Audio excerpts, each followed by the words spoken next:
Last week, Project Ploughshares was part of a coalition of human rights and arms control groups here in Canada that issued a letter to the Minister of Foreign Affairs, Chrystia Freeland.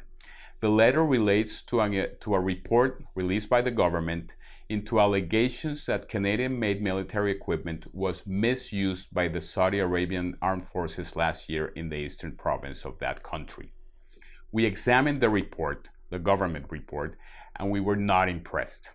In short, we don't feel that it delivers on the promise of a full and thorough investigation that Global Affairs Canada promised when the allegations first surfaced. More specifically, we have concerns about the methodology being used, about the credibility of the sources being relied upon, and perhaps more importantly, about the key conclusion of this report, that Canadian exports to Saudi Arabia will continue.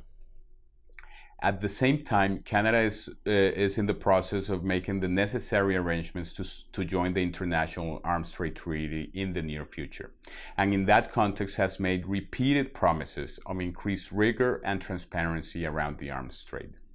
We feel that the investigation into reported Saudi misuse of Canadian-made military exports constitutes a perfect opportunity to test the Canadian government's true commitment to greater rigor and transparency around the arms trade, and to provide satisfactory responses to the unresolved questions that remain around the security operations in Saudi Arabia.